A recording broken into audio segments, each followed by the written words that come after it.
we're all playing to our strengths today, and Tony's is graphic. So I hope, I'm sure some of that landed with her husband's laughing in the back there. But yeah, thank you, Tony, for that sobering account.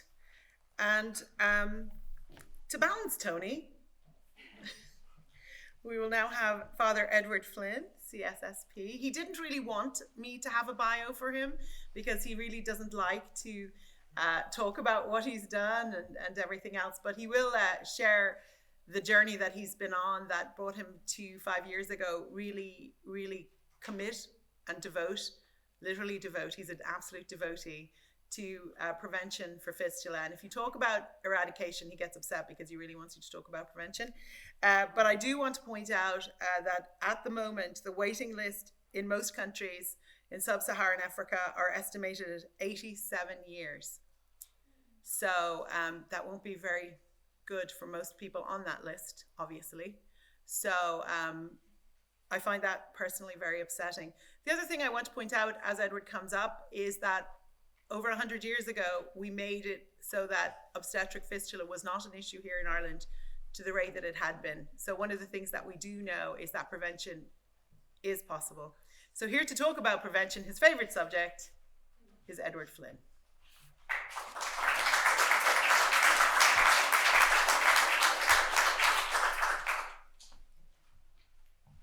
Thanks, Nadia, and thanks to all of you, especially Mrs. Higgins, for your presence here this morning.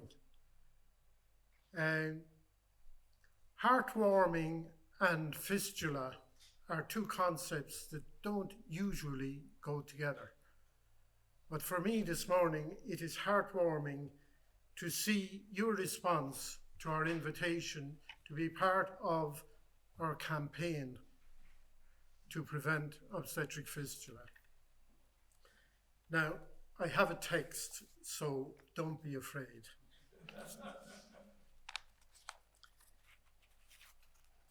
And I will try to stick as closely as possible to the text. I've been warned to do so. I first heard of fistula when I worked in Pakistan in the late 70s, 80s and 90s.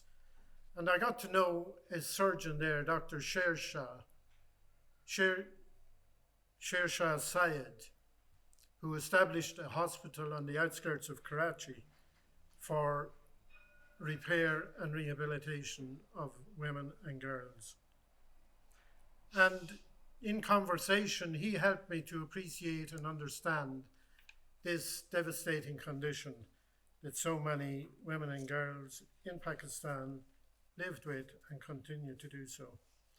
Then, while working in Geneva from 2009 to 2016 on human rights, I attended a seminar on this topic. During the seminar, there were many presentations on the medical dimensions of obstetric fistula. But in the evening, there was one presentation on the human rights dimension. My interest in the topic grew. Then, as Nadia indicated, in late 2019, I decided to work full-time on this issue. I put together my experience in Pakistan and my learning from Geneva to approach the issue from a human rights perspective and to focus on prevention. Despite that experience, it was only later when I met and spoke with women in Madagascar and Angola that I came to realize the horror of it all.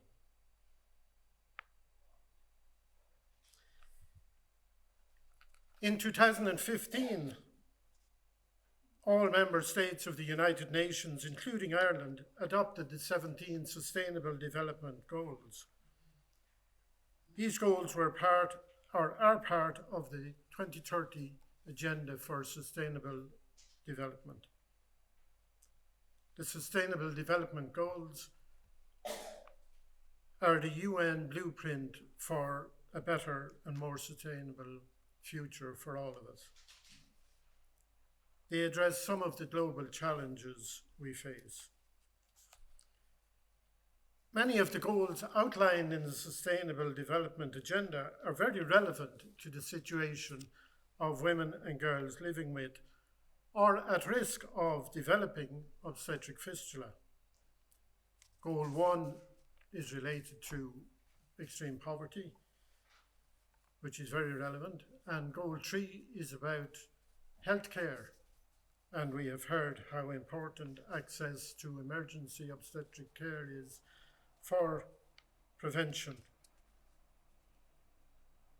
A key message of the Sustainable Development Goals has been to leave no one behind. A very laudable aspiration indeed, but also a very challenging one. This year, 2024, we are past the midway point to the fulfillment of that agenda, and still some key targets and goals remain off track.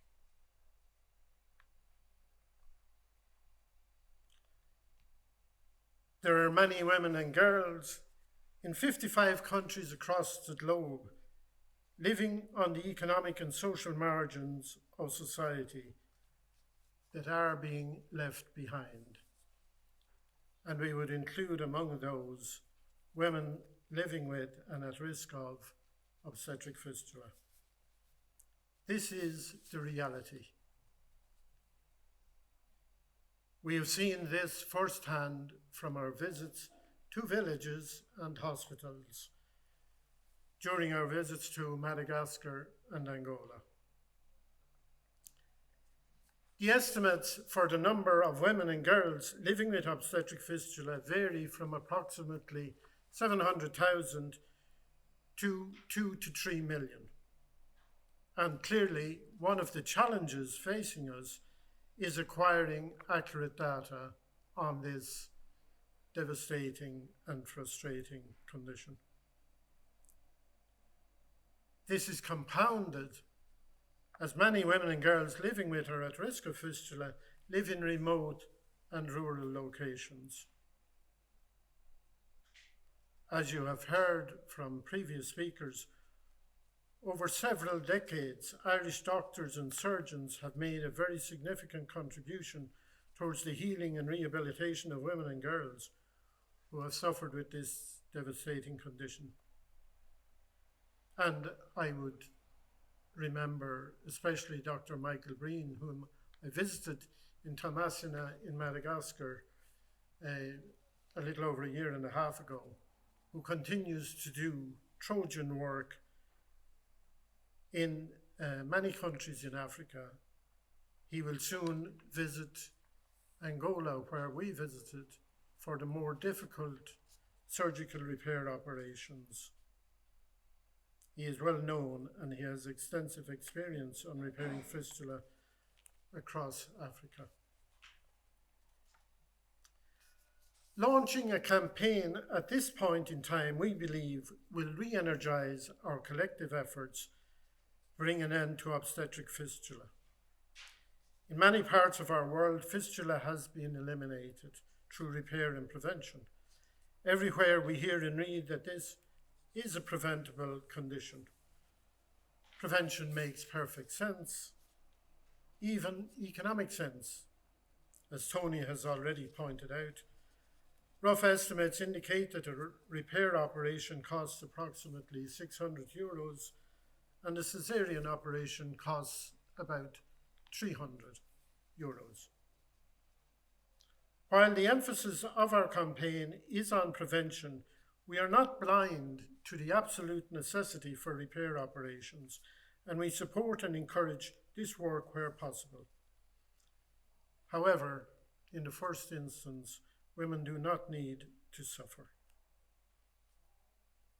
Establishing secondary schools for girls in rural communities, informing adolescent boys and girls about fistula, advocating for 4 antenatal visits for pregnant women, and promoting the use of shelters or waiting houses for first-time pregnancies are some of the practical ways of promoting prevention. No single country, organisation or individual can solve this issue alone. We need each other. We need allies. We need to act together. Today, we want to enlist your support to work in a collaborative way to bring an end to the suffering and torture that women and girls are exposed to and in many instances lived with on a daily basis for many, many years. This is not a pie-in-the-sky campaign. This is not a campaign of aspirations and expectations, where loud slogans and lazy cliches are the order of the day. The SafeBirth4All campaign has at its heart human rights, prevention, and a holistic approach to the reintegration and rehabilitation of women and their dignity. The campaign seeks to achieve the aims by promoting and advocating in 5 key areas. In general, in the field of education, we call on all sectors and individuals to include education on this topic of SafeBirth4All. And in a particular way, to also include the prevention of obstetric fistula as a topic in all programs and projects for boys and girls that you support. We ask also for support as a priority for the secondary education of girls, particularly in rural areas. We ask that midwifery and nurses training should have a module on obstetric fistula. In Angola, we visited one nurses and midwifery training college where they did not know about obstetric fistula. And since our visit, our partners in Angola have been there to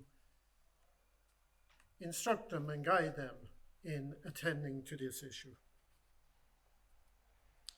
In diplomatic circles, we ask you to raise your voice so that the voices of women and girls who are living with fistula may be heard in places that have not recognized them before now.